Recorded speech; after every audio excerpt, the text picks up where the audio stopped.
This is Alan Bush with the Daily Financial Forecast for Tuesday, April 3rd.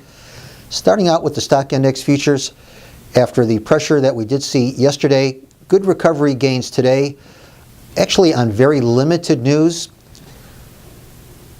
I do believe that these trade issues will probably persist for quite some time, maybe another couple of weeks, 3 weeks, it's hard to say, but ultimately these problems will get resolved, and at that time I think traders will again focus on the still relatively low global interest rate environment and a better earnings outlook that will dominate after the trade problems, I believe, are resolved or at least put on the back burner. Moving over to the currencies, seeing the dollar index a little bit better, the euro currency a little bit lower. Longer term, I do believe that the dollar index will probably break out to the downside from this very long congestion pattern that we are currently in.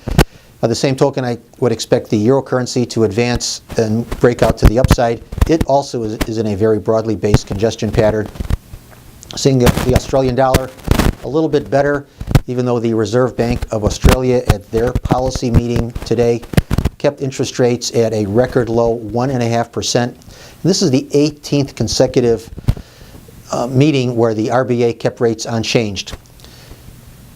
Moving over to the interest rate futures markets, even though the trade issues appear to be unresolved at this time, for the last 2 days, no flight to quality buying coming into treasuries with 2 days of lower prices. So I think that in itself should be viewed as a sign of weakness, at least in the short term. So from here, I would expect the Treasury futures, especially the bonds, to continue to work lower, at least today. Look for additional weakness, probably new lows in the 30-year Treasury bond futures. So good trading, everyone. And once again, remember, these are my opinions alone and are not the opinions of ADMIS or Archer Daniels Midland.